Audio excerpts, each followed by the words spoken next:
Okay. in Spanish. Okay, sorry. Ok, ya estamos, ¿eh?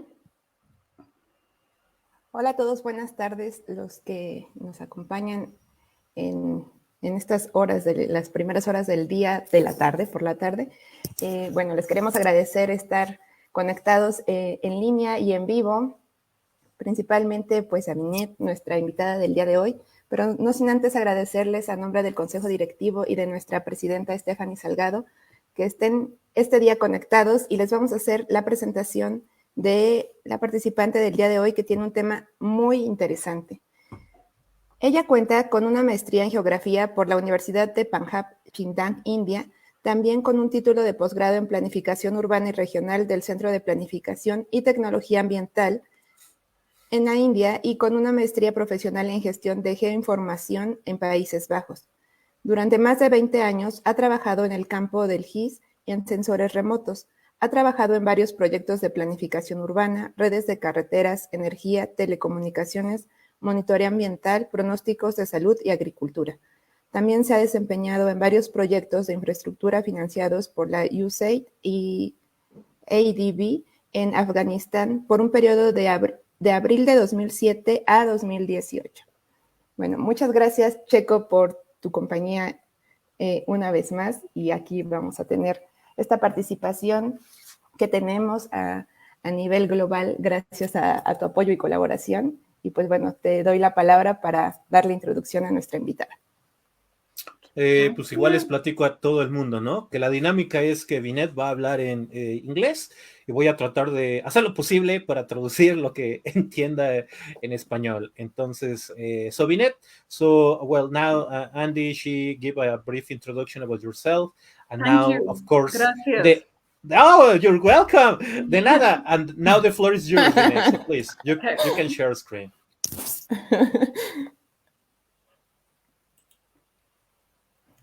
So, hi, everybody. Good morning. My name is Vineet Chaturvedi, like Andrea just introduced me. I'm pursuing my doctoral research at the Technical University of Munich in the Department of Design and Engineering at the chair of land management. And I've been asked by my friend Sergio to talk about my experience in the conflict zone in Afghanistan, the work that I did in Afghanistan, and the development that happened during the war, the 20-year war in Afghanistan from 2001 to 2021. I just give you an overview of what I would be covering in my presentation. Well, I'll talk something about myself because it's not just the development work that I've done. I've also worked in private companies, in corporations. So yeah, some of the corporations that I worked for and the kind of work that I did in these corporate firms. And then, the types of projects, development projects that I worked for, a little bit about Afghanistan, the country profile. We also talk about the conflict situation in Afghanistan, somewhat the security situation, what were the different kinds of development projects that were happening in this 20-year period in Afghanistan. And of course, then we can open the floor for discussion. Sorry, Vineet, I'm going to make a small translation of that.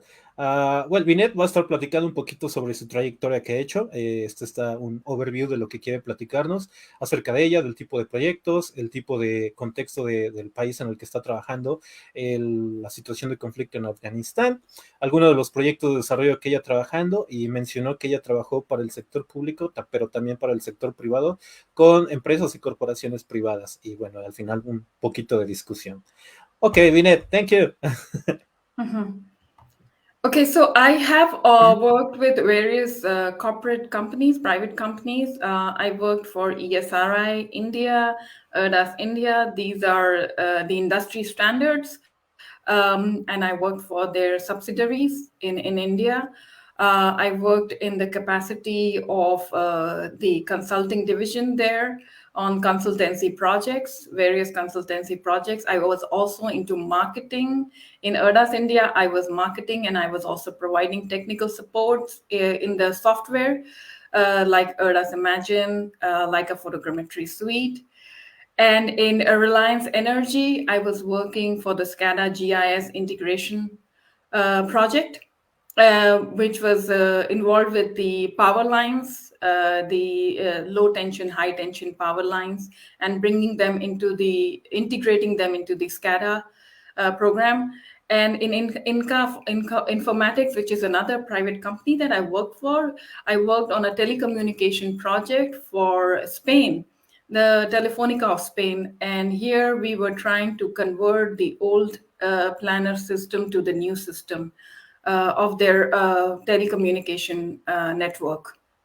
Rápidamente, es un poquito de lo que trabajó, pues bueno, ahí está en Esri, todos estos cuates que hacen el tema de GIS, en India, también en Erdas, en la parte de India, en Reliance, donde ella trabajó con el tema de temas de energía y telecomunicación energética con esta compañía, y en España, que ya platicó un poquito con estos de Informatics en el tema de telecomunicaciones, pues en España, ¿no? Muchas gracias, Vineet. Thank you, Vineet. Sorry, I was speaking to you in Spanish. Then, yeah, thanks, Sergio. After that, well, yes, I got this opportunity to work on development projects in Afghanistan. And then I started with a USAID-funded project with a company called Chemonics. And Chemonics were contractors of USAID, and then I worked for several other contractors of USAID and ADB projects, like Louis Berger, Black & Veatch, with Shaladia, with Bluemont, IRD, International Relief and Development, and also I worked for NIRAS Consulting. I worked from various projects ranging from agriculture to infrastructure to municipal programs. So there were like a wide range of projects that I worked for, and we'll be covering them later in the presentation. Rápidamente, trabajó en estas compañías en el campo del desarrollo en el tema de Afganistán, en colaboración con el USAID, que es esta agencia es una agencia de cooperación de Estados Unidos, ¿no? No me acuerdo cuáles las siglas en español, pero bueno, entonces ella trabajó a través de esta asociación con estas compañías privadas, y donde estuvo, bueno, nos dice que nos va a platicar un poquito de lo que estuvo desarrollando en temas de infraestructura que trabajó. Thank you, Vineet. So first, let's look at where Afghanistan is located, its geographical location. So Afghanistan is a landlocked country, and it's bordering on the east with Pakistan, on the west with Iran and Turkmenistan, and in the north and northeast with Tajikistan and Uzbekistan. It falls both in South Asia and Central Asia. So people from South Asia call it a South Asian country, and those who are in Central Asia call it a Central Asian country. But yeah, it is more in the Central Asia than in South Asia. Ok, entonces platico un poco de la ubicación geográfica de Afganistán, donde estuvo trabajando, que algunas personas dicen que pertenece al sur de Asia, otros al centro de Asia, pero bueno, es esta discusión, y colinda entre Irán, Pakistán, Tajikistán y no me acuerdo qué otros países, ¿no? Pero está en medio de estos grupos de países. I wanted to ask you, this is still Middle East? Mina? Yes. No, it's Asia. It's still it's Asia, so no Middle East. Asia, okay. But Central Asia. Central Asia. Okay. Yep. Yeah. I have the doubt. Thank you. So looking at the timeline of Afghanistan, the history of Afghanistan, it has been in a warlike situation for the last 40 years. It started with the Soviet occupation from the year 1979 when the Soviets invaded the country. And this lasted from 1979 to 1988. And in 1988, the Taliban and the Mujahid government ousted the Russians, the Soviets, from the country. And from 1990 to 2001, there was a civil war, and it was between the Mujahids and the Talibans. From 1996 to 2001, the Taliban took over, and they were the ones that were controlling the government, the seat of power. Do you want to translate now? Yeah, I can do it. Bueno, platico un poquito de la línea del tiempo, ¿no? De Afganistán, del tema del conflicto bélico, que empezó la ocupación soviética del 79 al 88. De ahí vino la guerra civil del 90 al 2001, donde peleó. It was the in 1990 to 2001, it was the Taliban Yeah, against who? between Mujahids and the The Taliban. Mujahid. So The they Mujahid. together were Talibans, but then they Okay. separated. The group separated. Okay, so then estaba entonces los Mujahid o Mujabi y los talibanes, que eran un mismo grupo y después se separaban en dos, y después vino la parte de Estados Unidos. Did you explain already the part of the US? Not yet, right? No, not yet. Okay, so then I will stop. So after the 9/11 that happened in September of 2001, Yeah. so September 2001 is when, of course, the attack on the Twin Towers happened. And then in October of 2001, the US invaded Afghanistan. And this was the operation was called the Operation Enduring Freedom. So yeah, it was fight against terrorism. They call it, their fight against terrorism. And from 2001 till last year, August 15, 2021, the US was controlling Afghanistan. Most of Afghanistan was under the US control. Ok, entonces ahorita platica, ¿no? Que después de que se juntan los talibanes con esta otra organización, es cuando llega la operación de Enduring Freedom de Estados Unidos por los ataques del 11 de septiembre a las Torres Gemelas, y es cuando llega a Estados Unidos, ataca Afganistán, está en contra de los talibanes, y este conflicto se mantiene del 2001 hasta el 2021, el año pasado, cuando Estados Unidos se retira de Afganistán y pues obviamente los talibanes obviamente toman el control de nuevo. Gracias, Vineet. Thank you, Vineet. The capital of Afghanistan is Kabul, and Kabul is central, east, more towards the east of Afghanistan. And it is again a valley. Like all other cities, it's a valley, and as we can see the skyline in the first picture, it's surrounded by mountains, and there are some hills in the center of the city, and most of these hills are occupied by informal settlements. And on the extreme right, we can see the palace, the Darul Aman Palace. It's called the Darul Aman Palace. It was destroyed during the US invasion. This was built in the 1920s by the King Amanullah. And you want to translate now? Yes, of course. Un poquito de lo que platica sobre el paisaje que presenta Kabul, que está al este de Afganistán, y es donde ella estuvo colaborando, donde menciona que mucha de la configuración geográfica de Kabul es que está rodeado de montañas, y sobre las montañas hay muchos asentamientos informales, y también hay algunas partes de infraestructura pues ya un poquito histórica, como Darul Aman Palace. Muchas gracias, Vineet. Thank you, Vineet. Yeah, and we can also see on the left-hand corner, the lower left-hand corner, there is this tank, and it was heavily militarized during those 20 years of the US occupation. It was heavily militarized, and we can also see in the center picture a lot of informal settlements on the hills. And this was due to the influx of population immigrants from neighboring countries, Iran and Pakistan. And on the right, we can see the picture of Kabul in winter. So nearly almost 4 months of the year, it snows, starting from December to April. So it experiences heavy snowfall, especially during December and January. Ok, un poquito platica que en las imágenes de abajo se presenta cómo estuvo fuertemente armado del 2001 al 2021 por el régimen de Estados Unidos tratando de tomar el control. Estuvo el país militarizado. En la imagen del medio de abajo menciona la gran cantidad de sectores informales y vivienda informal por la migración de personas que venían de Irak, de Irán, a estar viviendo en Afganistán. Y en la última foto de abajo, del lado derecho, es Afganistán en invierno, donde dice, en Kabul en invierno, donde menciona que 4 meses al año siempre se la pasaba en un fuerte frío, y al menos de diciembre a enero siempre estaba lleno de nieve, ¿no? O sea, el paisaje cambiaba de ser desértico a estar lleno de nieve. Thank you, Vineet.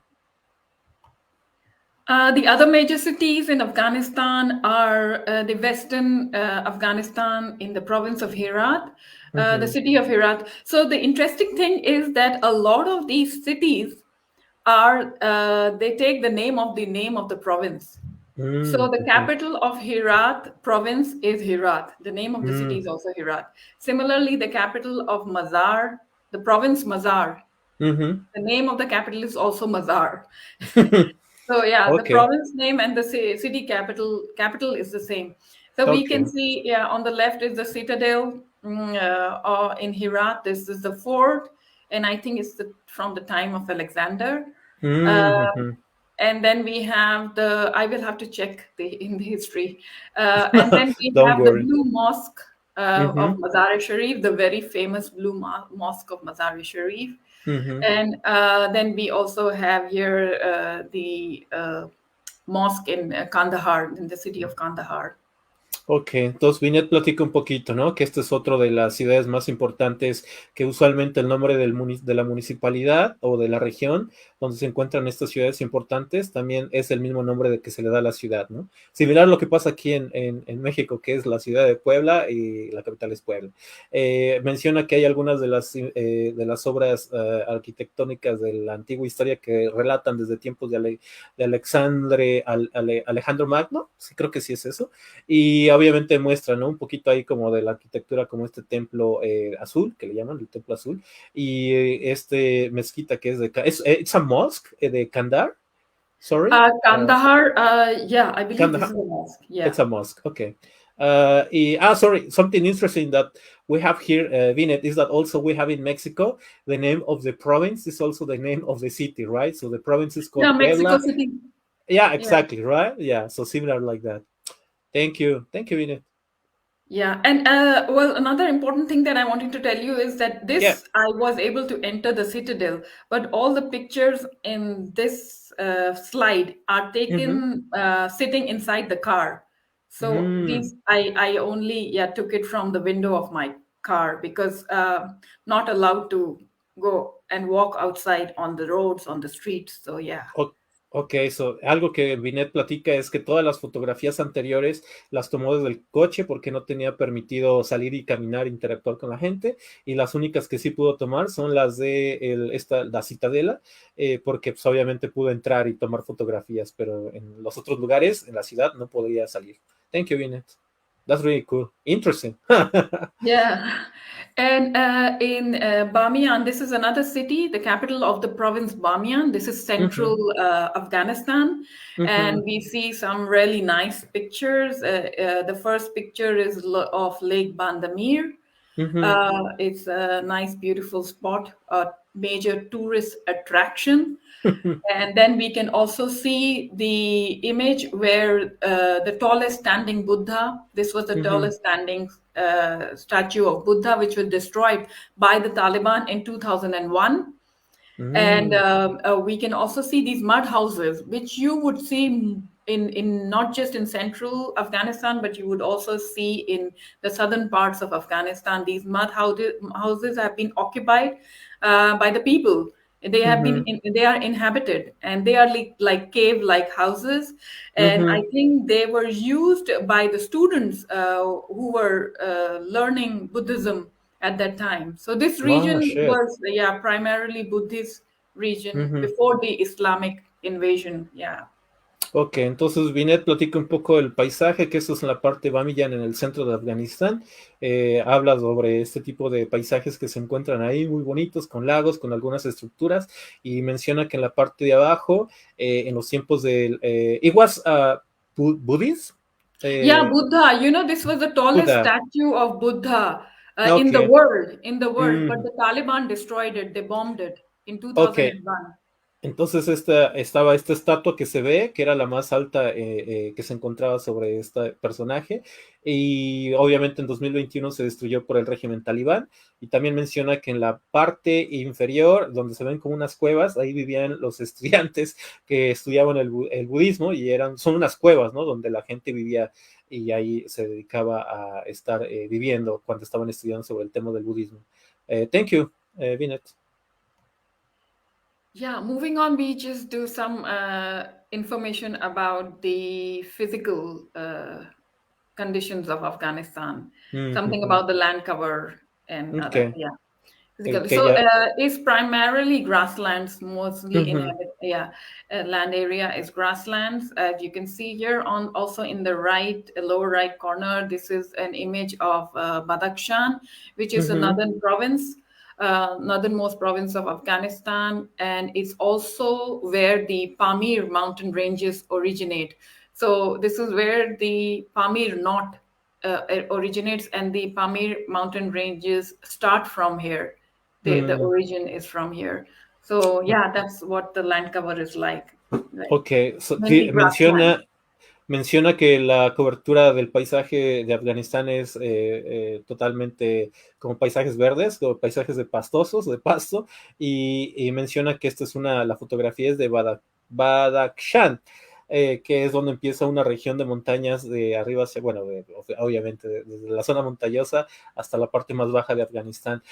Something really interesting, you know, I'm sorry because I don't know many about this country, Vineet, but I was expecting that everything was going to be mostly desert or mostly dry areas, but you're saying that like big percent of the country is grassland, right?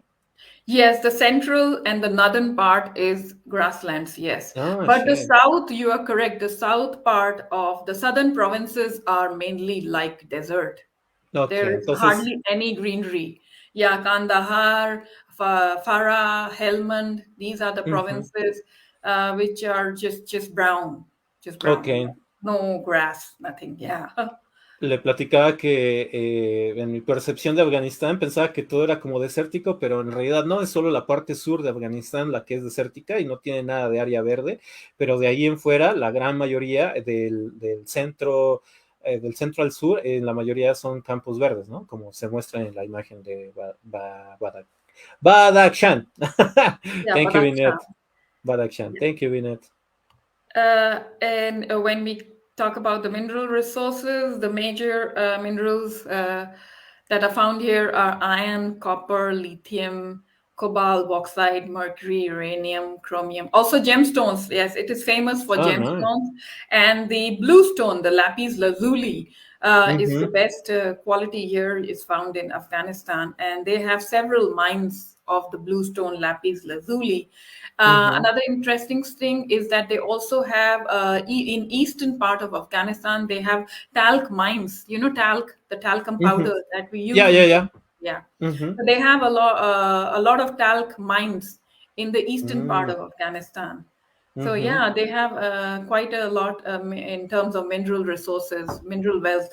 Yeah. Entonces, Binet platica que Afganistán es importante en el tema de minerales y las minas que se encuentran, porque hay minerales como el hierro, el litio, elementos raros de la tierra, el cobalto, el mercurio, uranio y algunas otras gemas preciosas, como esta piedra azul, que se me olvidó como, what is the name of this blue gem?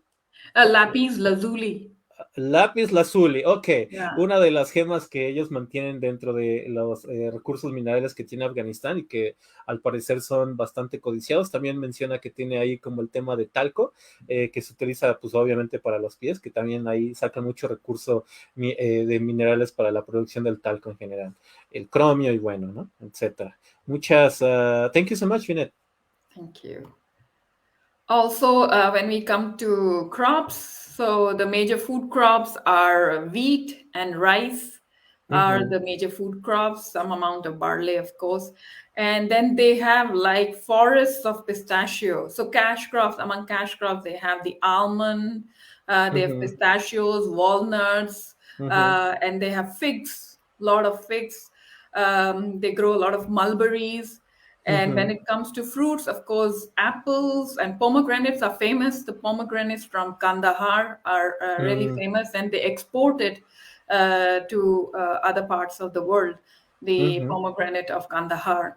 And oranges are famous in the eastern part from the city of province of Jalalabad, city of Jalalabad towards the east. ujú, There are orchards of oranges everywhere. Like you can ujú. smell oranges if you drive through Jalalabad. Ok, So yeah, thank you so much. Thank you so much, Vineet. Entonces platico un poquito sobre todas las broncas que tienen para poder, bueno, no broncas, sino todo lo que están haciendo para producción agrícola. Entre ellas tiene la almendra, algunas semillas, el trigo, la morera y obviamente estos en la parte de semillas, pero también producen muchas frutas como la manzana, la uva y sobre todo mencionaba que también tienen una parte importante en el tema de naranja, que cuando uno está entrando a los campos de cultivo, se escucha mucho, se huele mucho el aroma de naranja. Thank you so much, Vineet. Okay, and the most important crop is poppy. Poppy! So, poppy, yeah, poppy cultivation is, I think they are the largest producers of poppy, Afghanistan. Wow. At one point, they still must be, because it's also a major cash crop, right? Since they're exporting it. And it's not just for drugs, but also like it's being used in pharmaceutical industries. So you can see in the picture the poppy flowers, so pretty. Ya, ok, y también menciona que la amapola es la producción más grande en Afganistán, que obviamente también menciona, ¿no? Que su producción es tan grande que se vuelve muy importante para farmacéuticas en temas de productos medicinales o algunos productos para la salud, y pues obviamente menciona que se le hacen muy bonitas las flores de amapolas, como en la foto de abajo. Thank you, Vineet. Yeah. Yeah, so in these 20 years, of course, there was a rise in the GDP, and we can see the year 2009, there was a sharp increase in the GDP, and there was economic growth, and it was among the fifth fastest growing countries, like yeah, in the world. It was all due to all the international funding that was pouring in Afghanistan. For development projects. So that's the reason why there was such a surge in the economic growth. But now it's back to, economic crisis, situation of crisis. Yeah. Ok, entonces platica un poquito que la situación económica de Afganistán es por todo el apoyo y desarrollo internacional que quiso invertir y apoyar al país cuando entró a Estados Unidos. Fue cuando el crecimiento económico creció a un 17% y después, obviamente, después de la guerra de Afganistán y al finales de la posesión de Estados Unidos, 2014, 2015, 2016, otra vez se convirtió en una crisis económica el tema del país, ¿no? Ya no hubo crecimiento económico, se fue una crisis económica lo que existe actualmente. Thank you, Vineet. Yeah, and then we can also talk about drought situation. They were experiencing severe drought situations especially last year, 2021. They had the severe drought conditions, and it affected the livestock, humans, of course, humans and livestock, and also vegetation. And they were in a very difficult situation also because there were international sanctions on the Taliban government. So economically also they could not afford such a drought in the country, considering the economic situation in the country. So yeah, they have been experiencing drought situations since 1995, mid-90s. And occasional droughts, as you can see, especially towards the northwestern parts. And Perfect. Thank you, Vineet. Ella platica ahorita un poco de la temática general de las sequías de Afganistán, que es un problema serio en toda la región, que se empieza desde 1999 cuando empezó su crisis de sequías, pero obviamente se generó una crisis más alta en el tema de, obviamente, problemáticas de la agricultura, porque después del régimen talibán, obviamente ya no había los mismos apoyos para salvar algunos de los campos de cultivo debido a las sequías y pues obviamente los problemas de sequía afectan también económicamente la calidad de vida de las personas y pues esto se ve mayoritariamente en el norte de Afganistán. Thank you, Vineet. And when we talk about the ethnic composition, well, the major ethnic groups are called Pashtuns, which are almost 42%. We can see from the pie chart here, followed by the Tajiks and the Hazaras. So as you can see in the map, Pashtuns occupy mainly the far eastern and southern parts of Afghanistan. And the Hazaras are in the central part. So Bamiyan, the province that we had seen pictures of, the city Bamiyan. So Bamiyan is where the major Hazara concentration.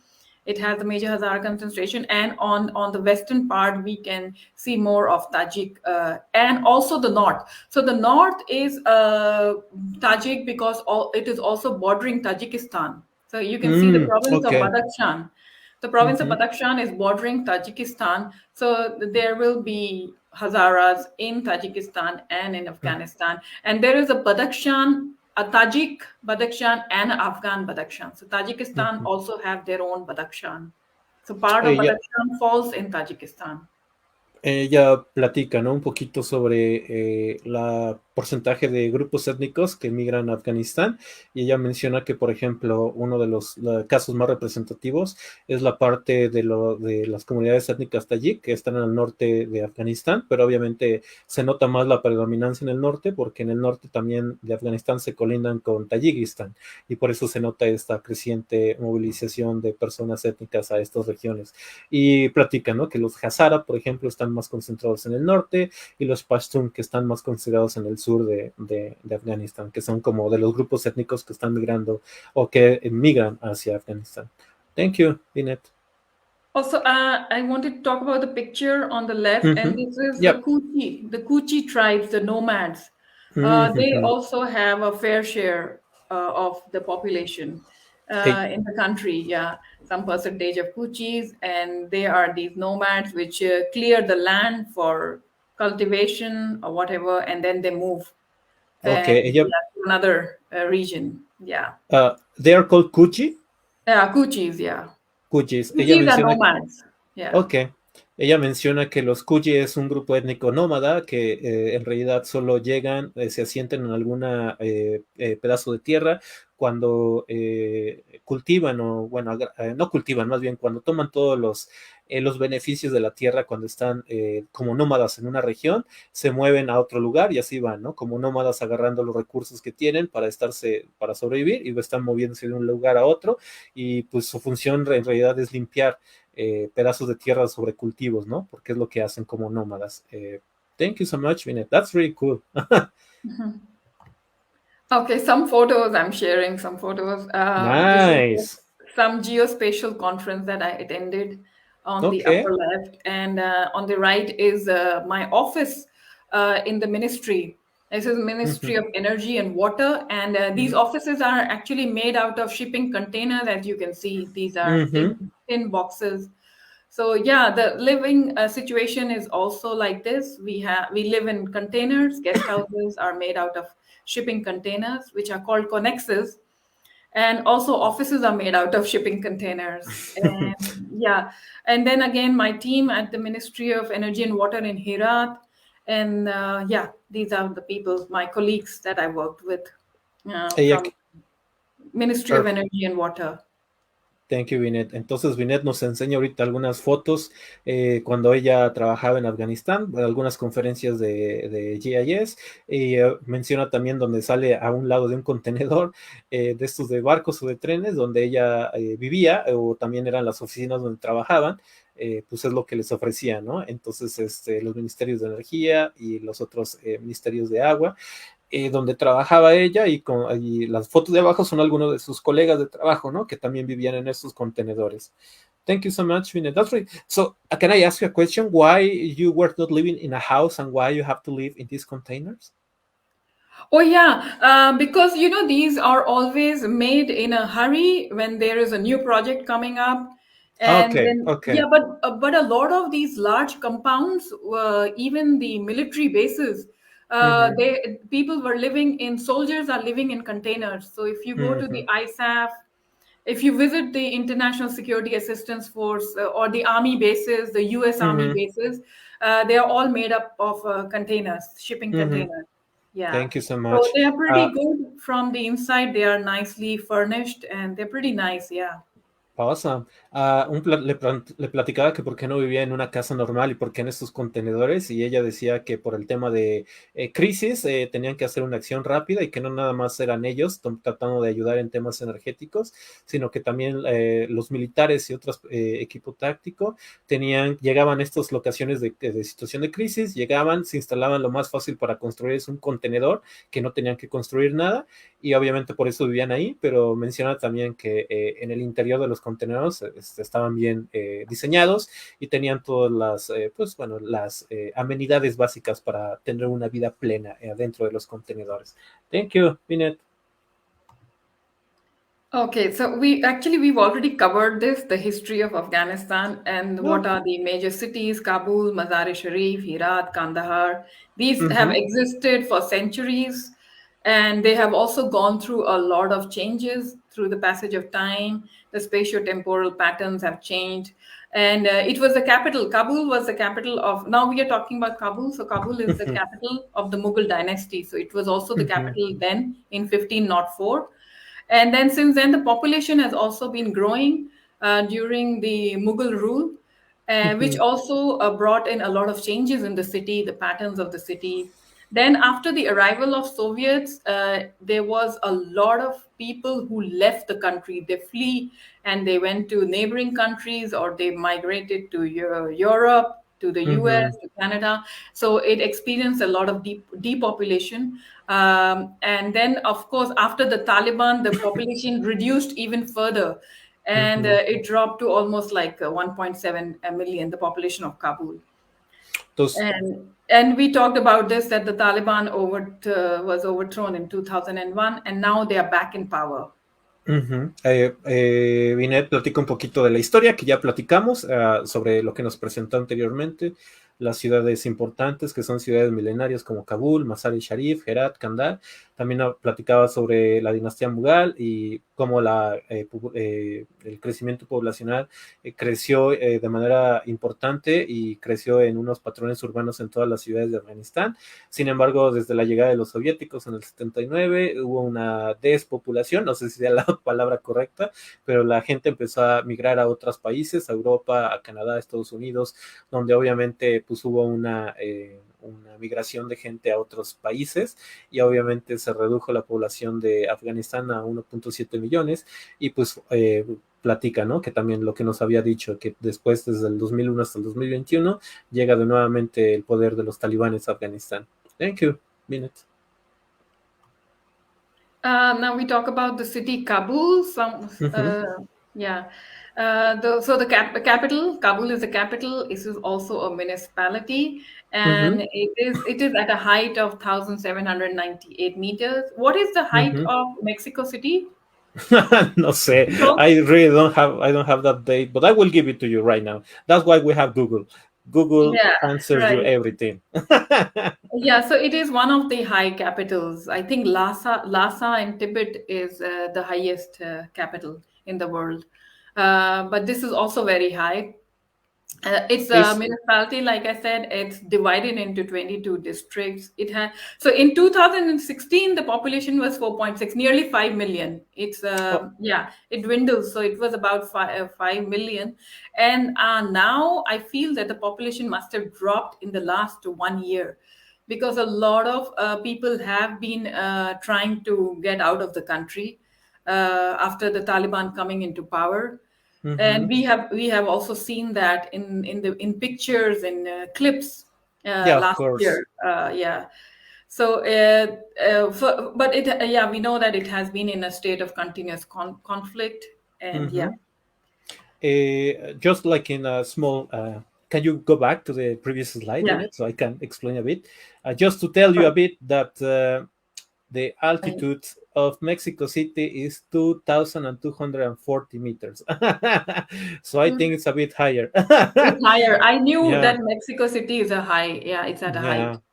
Ok, so let me translate really quickly. Entonces platicaba un poquito sobre el perfil de Kabul, la ciudad principal, que obviamente el municipio es Kabul y la ciudad se llama Kabul. Está dividida en 22 distritos con una población estimada al 2016 de 4.6 millones.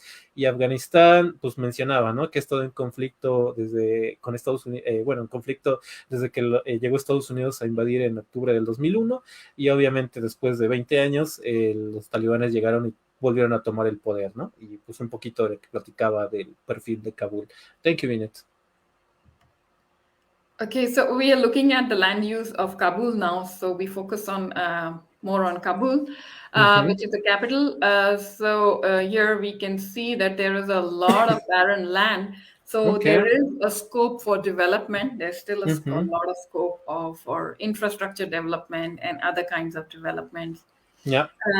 Only 16% is residential of the total area, and about 1.8% is industrial.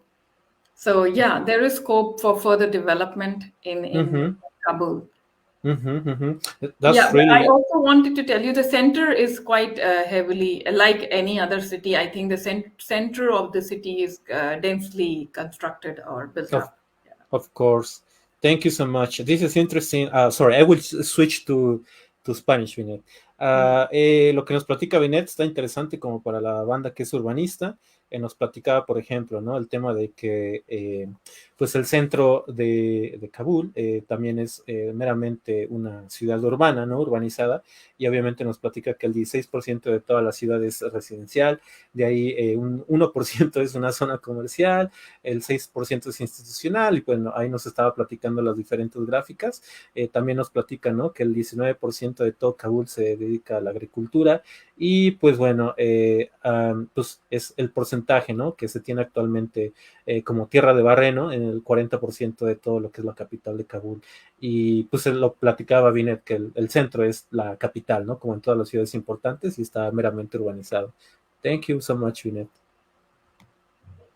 These are some of the aerial photos of Kabul. Like I said, it's surrounded by mountains, but there are small hills that I've covered with these polygons. Those are the hills.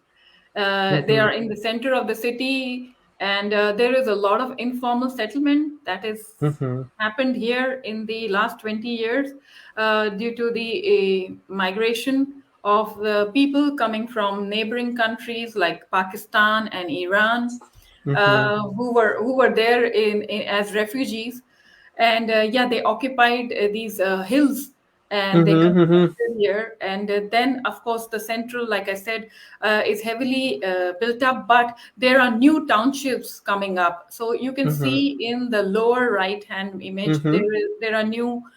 With the polygons, you can see these are the new townships that have been coming up lately. And, Ok, entonces Vineet nos enseña un poco de fotografías aéreas de la ciudad de Kabul para ver un poco la estructura urbana de la ciudad de Kabul. Entonces nos platica que en la parte central, como nos platicaba antes, es más la parte céntrica, histórica, donde tiene un poco más de estructura urbana, y el tema de deformación de la forma urbana en la parte de montañas se debe a la migración de personas que vienen de otros países a vivir en Afganistán. Y menciona un poquito, bueno, la parte, la parte de abajo, al lado derecho, nos platica que en estos polígonos pequeños que se ven en la imagen son los nuevos desarrollos urbanos que se están generando actualmente de raíz después pues bueno, de la retirada de Estados Unidos. Muchas gracias, Vineet. Thank you, Vineet. Sorry. Yeah, and then the security situation, well, we cannot, this presentation would not be complete without talking about the security situation. Of course. So the last 20 years were bad for the country because, of course, the Taliban were constantly in war with the international forces, the NATO forces, and there were, of course, bombings happening in almost all parts of the country, which were not under the Taliban control. So, and there was kidnappings and killings, and so there was always a security alert most of the times, especially I think towards the end of 2008, 2009, the situation had gotten worse. And normally, all the projects, most of these USAID, ADB, World Bank, or all of these funded projects, the international funded projects, they have some percentage of the budget, almost 20 to 30% of the budget goes into security. And they contract the security to international security companies. So there were a lot of international security companies that were operating at that time, like big names like Global, Blackwaters. We've discussed that with Sergio before. Global, Blackwaters, the Garda World, Diancore, a lot of them. Entonces, sorry, Vineet. It's something else? No, that's it. That's perfect. I was going to translate a bit that, en Spanish, un poquito habla sobre la situación de seguridad en Afganistán, donde menciona que, pues bueno, el tema es muy importante debido al tema de la guerra y donde gran porcentaje de la inversión que hacía el país se dedicaba al tema de seguridad, 20 a 30% de la inversión del país se iba dedicada a temas de seguridad y sobre todo hay mucha inversión en temas de empresas privadas y corporaciones de seguridad a nivel internacional que ofrecían sus servicios para cuidar o mejorar los temas de seguridad en el país debido al tema de guerra y habla de algunas compañías muy grandes que ofrecen seguros de seguridad internacional como Blackwater, etc. Muchas gracias, Vineet. Thank you, Vineet. Okay, so these reports, they just come out with these reports. I just wanted to give you a glimpse of what these reports look like. And so the parts of the cities are marked, which show that there is a threat, and these are the target locations by the Taliban, and there is a chances of these locations being attacked.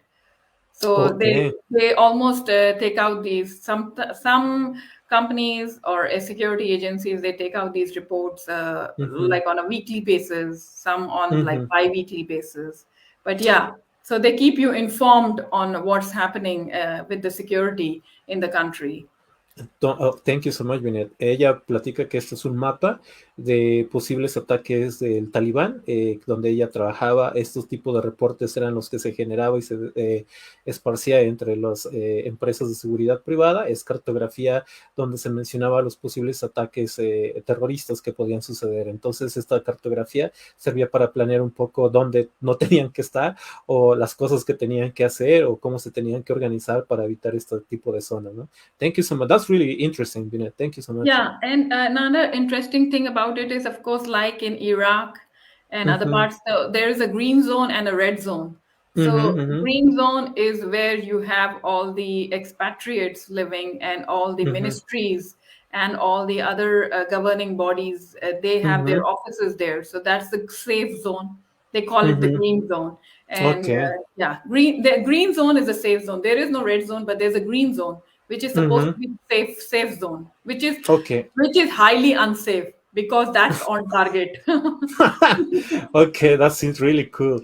Well, interesting, not cool. Ella menciona que como en otros países como Irak, por ejemplo, en el caso de Afganistán, en este mapa particular, la zona verde es la zona segura, donde estaban las oficinas de gobierno, donde está el Palacio Presidencial y otras actividades del gobierno, y donde se supone que hay una tregua para no hacer un área de ataque, porque es una área segura, pero ella menciona que es todo lo opuesto, ¿no? Porque es donde todas las personas quieren atacar, ¿no?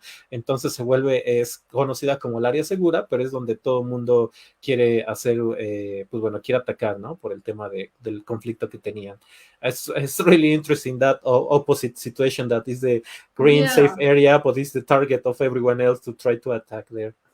Correct. Also because these green zones are also close to the bases, right? The military bases, the army bases and the ISAF base, yeah. Okay. So like I said, there were a lot of development projects that happened in these 20 years. And since money was pouring in, a lot of international funding. So there were infrastructure projects like roads, power, telecommunication, agriculture projects. They were experimenting with new seed varieties. They were experimenting with commercial farming. There were a lot of municipal programs that were going on. helping the municipalities to generate revenues, improving the accounting systems. There were a lot of health projects, and there were several other projects. So thousands and thousands of development projects that were going on in these 20 years of US occupation. And actually, most of these projects, of course, the mandate was to build the capacities of the various ministries and to make them sustainable. And then once the project had a time period and the project was, once it ended, it was transferred to the ministries. So the ministry was the client. The ministry is the client in all these projects. Platica un poquito que después de todo el desarrollo de proyectos que se vino debido a la guerra, hubo mucha inversión en temas de infraestructura, caminos, telecomunicaciones, redes energéticas, en temas de agricultura como agricultura comercial, tratando de introducir nueva variedad de semillas y programas municipales como temas de salud, como temas de contabilidad y obviamente proyectos de salud. Y el cliente que platicaba es el ministerio, ¿no? de Afganistán, que era como el cliente principal, ¿no? Thank you so much, Vineet. Okay, some of the projects that I worked on. So this was one of the projects, the last project that I worked on. This was in 2018. When I met Sergio, I spent some time in Kabul, and this was a integrated water resource management project. And this project was rehabilitation of canals, of irrigation infrastructure. Mainly, it was an irrigation project.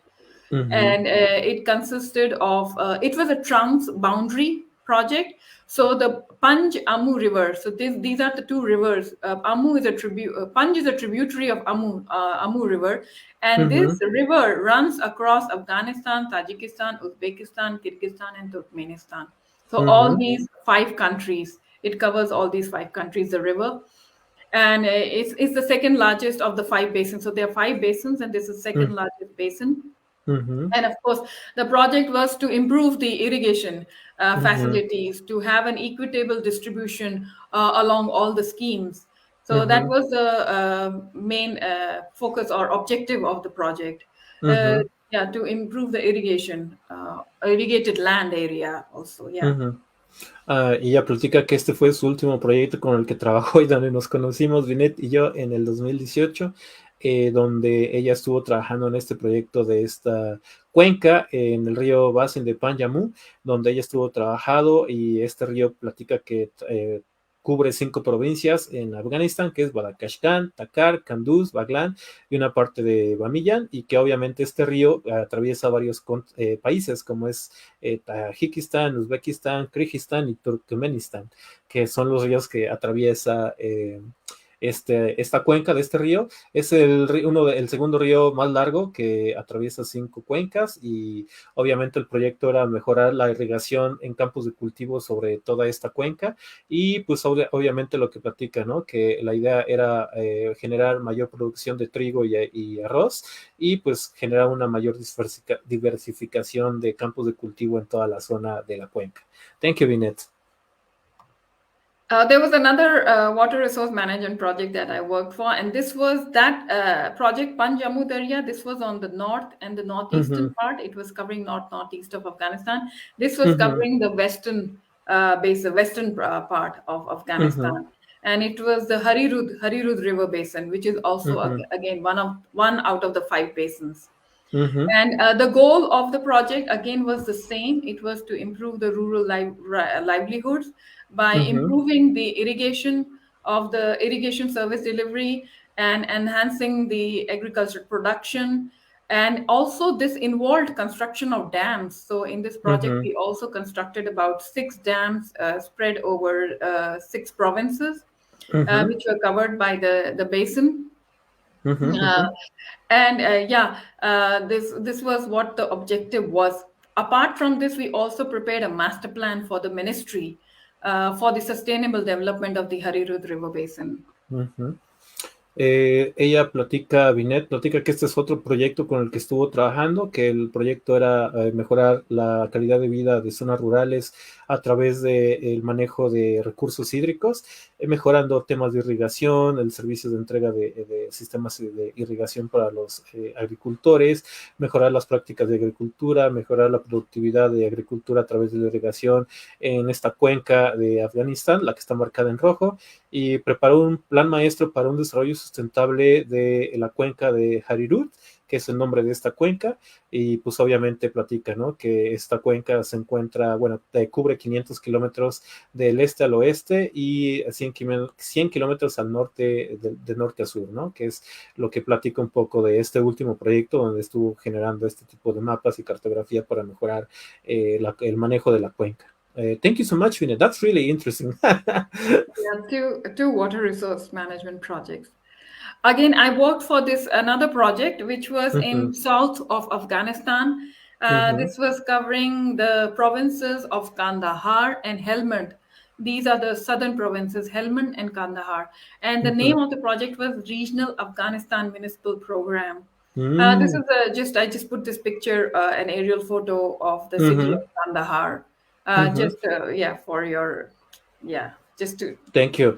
the Thank picture. you so much. But the thing is that this, again, I wanted to tell you something about this picture. So this is at 10 centimeter resolution, this photograph. Oh, yes, nice. Yeah, and this is the photographs that have been taken by the company called Buckeye and the US Army Corps of Engineers. It was their project. And they did this aerial photography for the whole country. So they have these 10 centimeter resolution photographs for the whole of country. Yeah, this was a massive project. Again, millions and millions of dollars went into taking these photographs. The whole entire mission, yeah. Platico un poquito que este es un proyecto del Programa Municipal Regional de Afganistán y esta es una foto aérea de la ciudad de Kandahar, pero platica que la parte interesante es la fotografía, que es parte de una sesión de fotografías o una sesión de fotogrametría donde se realizó este tipo de imágenes satelitales con una precisión de 10 centímetros de distancia, de calidad de distancia para generar como cartografía más actualizada sobre toda la ciudad de Kandahar y que obviamente esta es una partecita chiquita de toda la imagen satelital que se hizo, de toda la fotogrametría que se hizo de toda la ciudad. Y obviamente pues fue un contrato con empresas privadas que costó millones de dólares, ¿no? Y obviamente fue un programa que generó este tipo de imágenes aéreas y cartográficas que sirvió para tomar mayor decisión a detalle sobre la situación de la estructura urbana de Afganistán. Thank you so much, Vineet. That's really interesting. Yeah.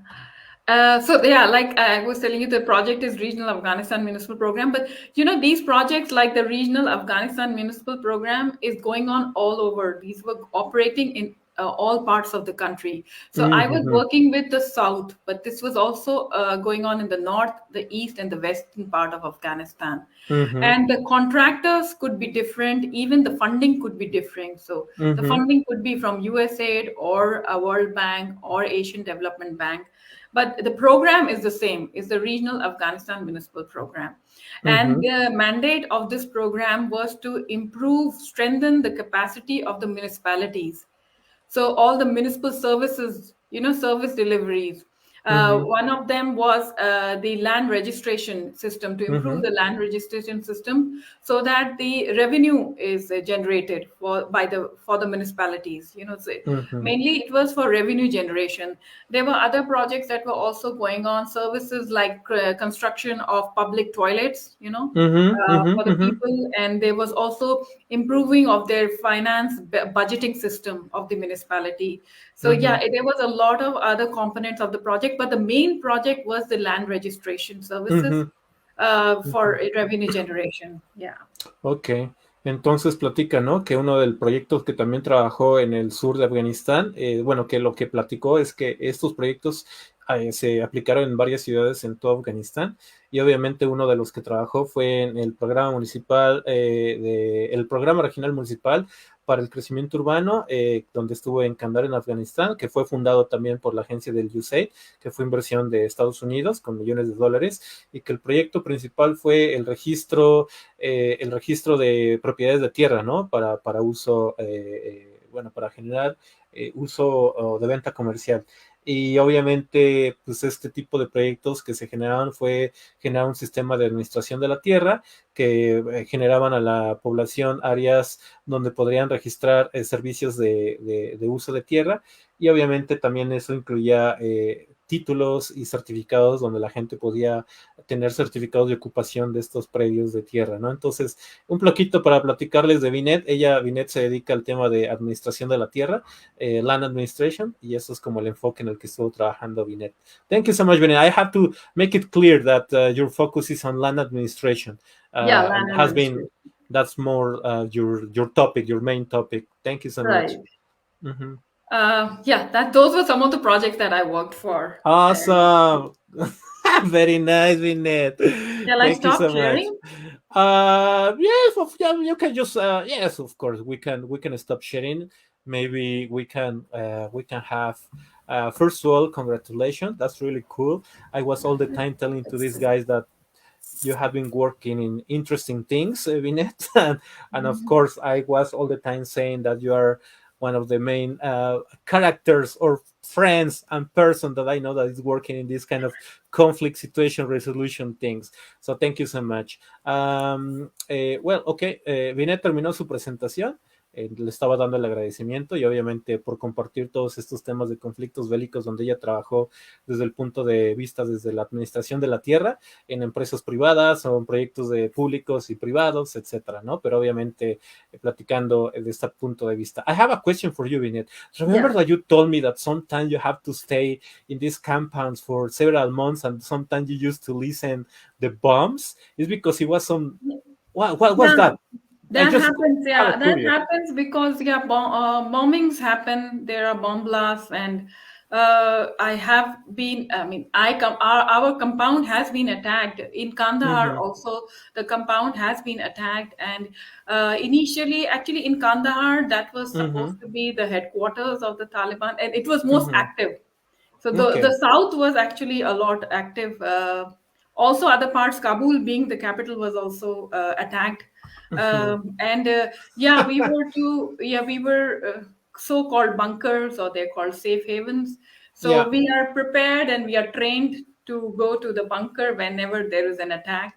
And you have to be ready, with your ballistic vest and helmet, so bulletproof vest and helmet, and rush to the bunker. So sometimes in Kandahar there used to be like 5 rocket attacks in one night, so you could not sleep the whole night. Yeah. Fuck. Okay, so I will explain this in Spanish.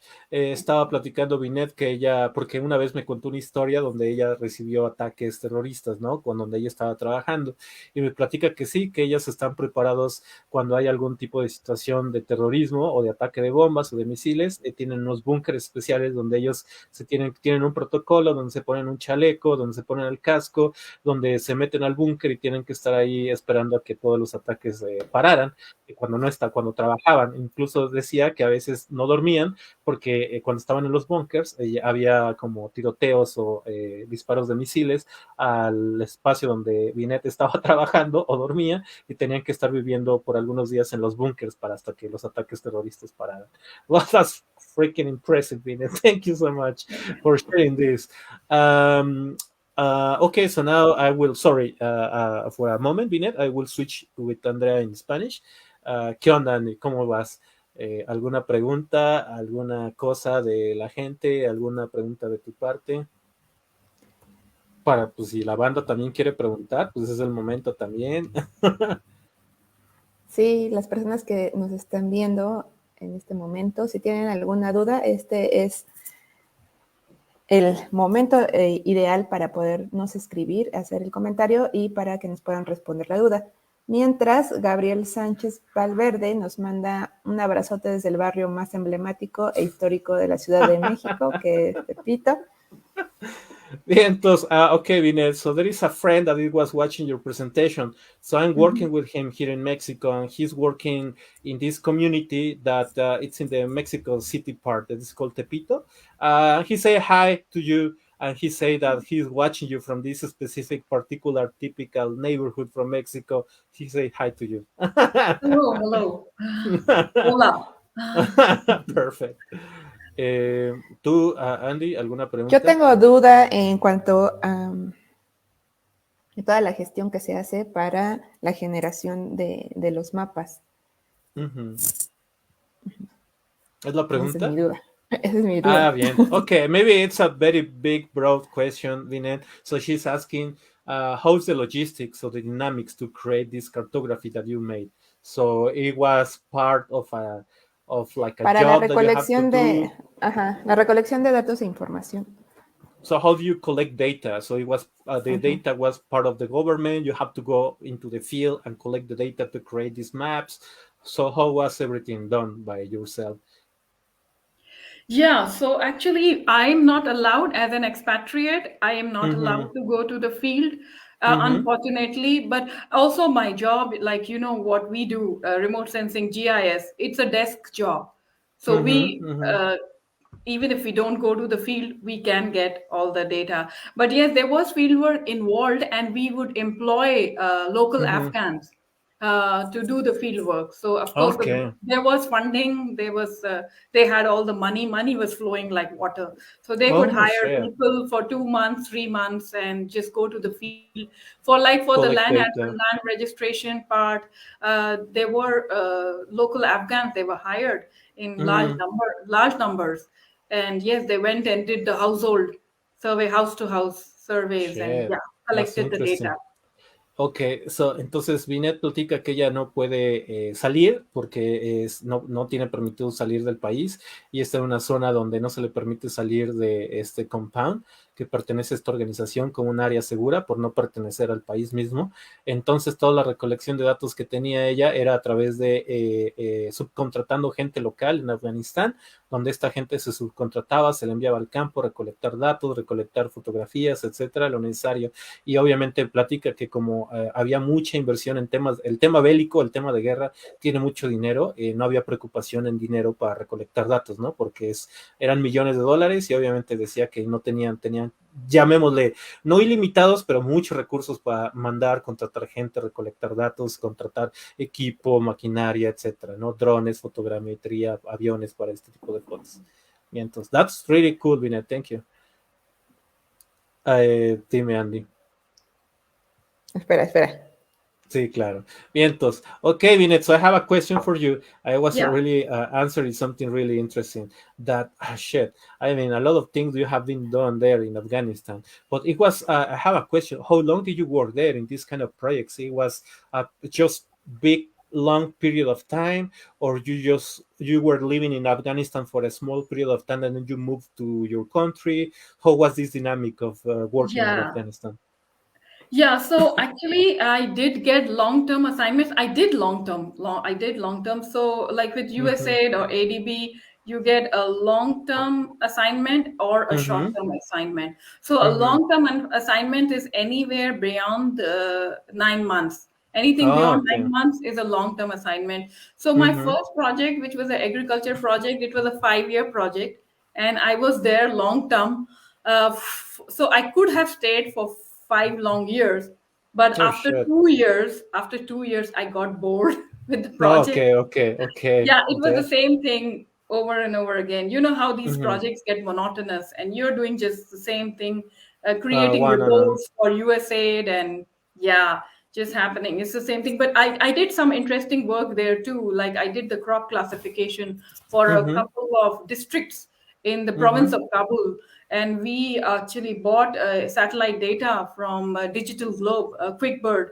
Yeah, data we got that from, and we did the crop classification, and we were also developing a national agricultural information system.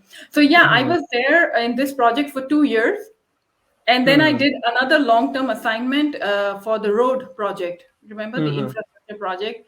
Uh, and I was there with the project for 1.5 years, shit. and then I broke my ankle, and so they asked me to, Go back. go back, leave the project because I Okay. took a long break. But yes, I was sometimes together like for 2 years, for 1.5 years. Then I did short assignments like 9 months, 6 months. So in Kandahar, I did a assignment, like I was based in Kandahar for 4 months, and then I was based in Lashkar Gah for 3 months. Okay, so it yeah, was you were moving inside of the country to do different project, right? One of 2 months, then another one for 4 months, and then yeah. okay. So the project that I did in Kandahar was the regional Afghanistan municipal program, and they were Mm-hmm. covering southern Afghanistan. So we Mm-hmm. had offices in Lashkargah, that is Helmand, Mm-hmm. province of Helmand, and Mm-hmm. Kandahar, and Farah, and Zaran. So they had offices. So we were supposed to be moving from Mm-hmm. one province to another. Okay, Yeah, to thank you. manage the offices. Yeah. I will translate this in Spanish. Le preguntaba de cómo estuvo trabajando, cómo era su dinámica, se quedaba mucho tiempo en Afganistán, o eran proyectos cortos, se iba a su casa y regresaba. Entonces me platica que ella estuvo trabajando con varios proyectos, algunos que duró 2 años, 1 año y medio de tiempo trabajando en Afganistán. Después se aburría, regresaba y otra vez la contrataban para estar 4 meses, 3 meses, y hubo algún proyecto en el que, por ejemplo, se tenía que estar moviendo por diferente municipio en Afganistán, y en algunos duraba 4 meses, se movía a otro, estaba 3 meses, y al final dice que como era un proyecto muy monótono, decidió retirarse de trabajar en estos proyectos, obviamente porque también pues era mucho tiempo y estar en estas zonas de conflicto bélico, y ahorita pues bueno, ya decidió terminar por el momento en esta parte, y ahorita está haciendo su doctorado. So you just decide now to have a break of these kind of jobs, and now you're doing your PhD, right? So Yeah, I am still actually I'm still applying because I've just gotten what? used to the conflict kind of environment. I've gotten Mm-hmm. used to it now. Okay. And it's like like how it is a multicultural environment. You're meeting Yeah. people from all over the world. Yeah, of And course. yeah, there's just whole experience. You're living and working with people from all over the world. Yeah, So of I course. just gotten used to like you taste blood, like they say, I've tasted blood.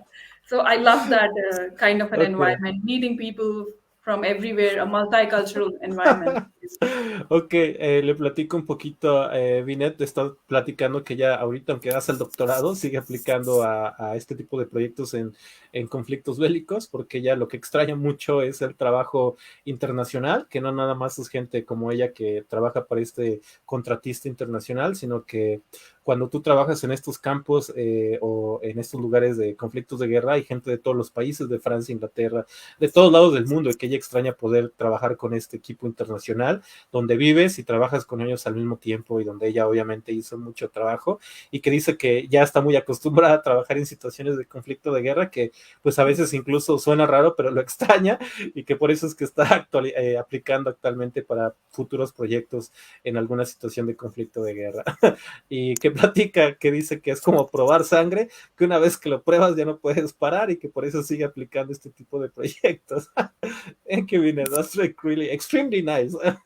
Interesting. Maybe not for everyone, maybe just for you, or maybe some people will like it, maybe not others, but it's really Yeah, not cool. everyone would like this kind of an environment. Yeah. Yeah, I If know, you, but it's really the cool. thing is that you have to enjoy the moment. If you're Of course. always in a state of fear, then Mm-hmm. you better not live in such, Mm-hmm.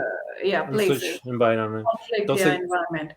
ella If you're platica que es, constantly thinking that you'll be attacked or there will be an attack on the compound, and then you cannot live. You just cannot. Yeah, just enjoy it, have fun.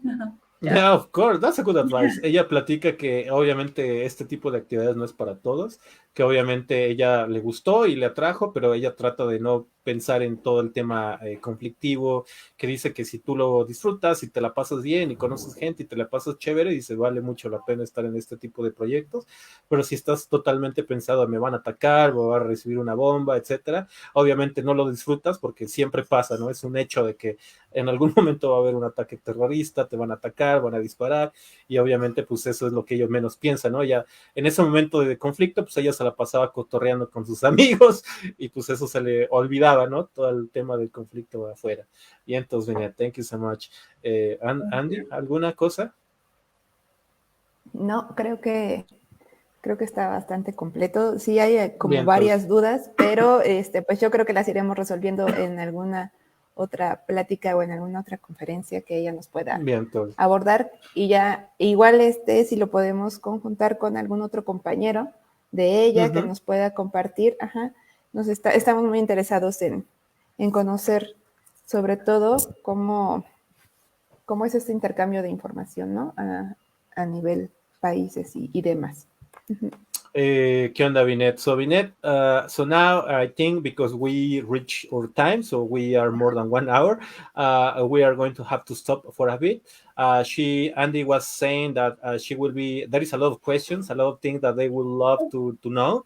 Wow. But of course, she's saying that if maybe perhaps we can make another session with you. And even Sure. she's asking me, maybe if you have the time, maybe we can invite one of your colleagues that was working with you. And of course, if you still have contact with any of them, so maybe we can invite him or just you. It depends on your schedule and your time, but it will be nice to try to keep the conversation with you and all these kind of experiences that you have. And that for the moment, we have to close the chat, the link. And so one second, minute. ¿Y algo más, Andy? Nada más. Cerramos ya la sesión, ¿no? Vientos. Sí. Okay, so then Bueno. just to let you know, just really quickly, Vineet, the presentation is going to be online on the social media, so perhaps some people will later see the presentation, because right now many people is working in Mexico, but usually, you know, at the end of the day, people watch the you know, your presentation.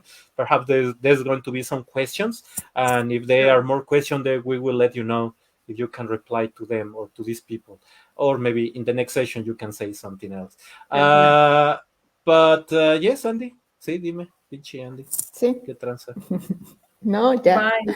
Sería todo. Ok, pues muchas gracias a los que nos acompañaron. Sí. Sorry, Vineet? Have a nice day. I said, have a nice day. Thank you so much. So she's going to be the close-up of the presentation, Andy. Okay, Andy, vas. Ok, pues muchas gracias a todos los que nos acompañaron en esta tarde. Y no, espéranos, no te vayas.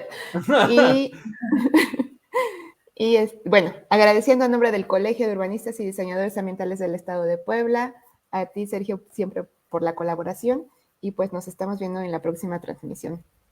Saludos. Bye. Don't leave the stream, Vineet. Just stay here. Oh, I stay here? Yeah, just stay here.